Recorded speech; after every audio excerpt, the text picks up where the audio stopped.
ଖୋଲିଲା ଅସଲ ଗୁମର, ସାମ୍ନାକୁ ଆସିଲା ପ୍ରକୃତ ସତ। ଏହି କାରଣ ପାଇଁ ଛାଡ଼ପତ୍ର ହେଲା ସୋମାଲିନ ଆଉ ନିଶିତଙ୍କ ମଧ୍ୟରେ। ତାହେଲେ କ'ଣ ରହିଛି ପ୍ରକୃତ ସତ? କାହିଁକି ଏହି ଦୁହିଁଙ୍କ ମଧ୍ୟରେ ହେଲା ଛାଡ଼ପତ୍ର? ତେବେ ଦୁହେଁ ଦୁହିଁଙ୍କୁ ଏତେ ଭଲ ପାଉଥିବା ସତ୍ତ୍ୱେ ମଧ୍ୟ କାହିଁକି ଏବେ ହେଲା ଛାଡ଼ପତ୍ର?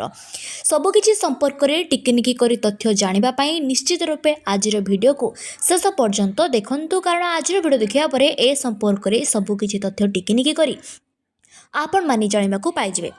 ଦର୍ଶକ ବନ୍ଧୁ, ଆପଣମାନେ ସମସ୍ତ ଓଡ଼ିଆ ଅଭିନେତ୍ରୀ ସୋମାଲିନ ପରିଡ଼ାଙ୍କୁ ବେଶ୍ ଭଲ ଭାବେ ଜାଣିଥିବେ, ଯିଏକି ରଜ କୁଇନ୍ରୁ ସିଲେକ୍ଟ ହୋଇଥିଲେ। ରଜ କୁଇନ୍ରୁ ସିଲେକ୍ଟ ହେବା ପରେ ସେ ଅନେକ ସାରା ଫିଲ୍ମ ଆଲବମ୍ରେ କାମ କରି ଆଉ ସିରିଏଲରେ ମଧ୍ୟ କାମ କରିଛନ୍ତି। ତେବେ ତାଙ୍କର ଜବରଦସ୍ତ ଆକ୍ଟିଂ ପାଇଁ ସେ ମଧ୍ୟ ପ୍ରତ୍ୟେକ ଓଡ଼ିଶାବାସୀଙ୍କର ପ୍ରିୟ ହୋଇପାରିଛନ୍ତି।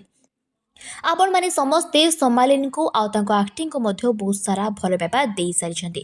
ତେବେ ଫ୍ରେଣ୍ଡସ୍, ଆପଣମାନେ ସମସ୍ତେ ତ ବେଶ୍ ଭଲ ଭାବେ ଜାଣିଥିବେ ଯେ ସୋମାଲିନ ନିଶିତଙ୍କୁ ପ୍ରେମ କରି ବିବାହ କରିଥିଲେ 2021 ମସିହାରେ।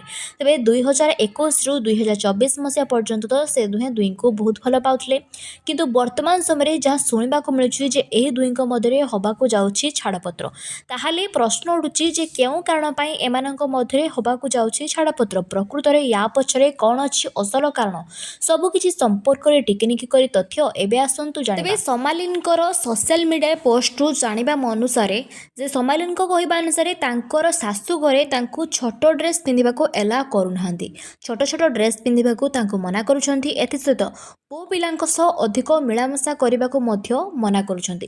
ତାଙ୍କୁ ଏପରି ଲାଗୁଛି ସେ ଏକ ବନ୍ଦୀ ଘରେ ରହିଛନ୍ତି, ବନ୍ଦୀ ହୋଇ ରହିଲା ଭଳି ତାଙ୍କୁ ଲାଗୁଛି। ତାଙ୍କୁ କୌଣସି ବି ଫ୍ରିଡମ୍ ଦିଆଯାଉନି। ଏହିଭଳି ଭାବରେ ସେ କିଛି ଲେଖି ସୋସିଆଲ ମିଡ଼ିଆ ଷ୍ଟୋରିରେ ପୋଷ୍ଟ କରିଥିଲେ, ଯାହାକୁ ଦେଖି ତାଙ୍କ ଫ୍ୟାନ୍ମାନେ ଭାବିଛନ୍ତି ଯେ ସେ ଦୁହିଁଙ୍କ ମଧ୍ୟରେ ଛାଡ଼ପତ୍ର ହୋଇସାରିଛି।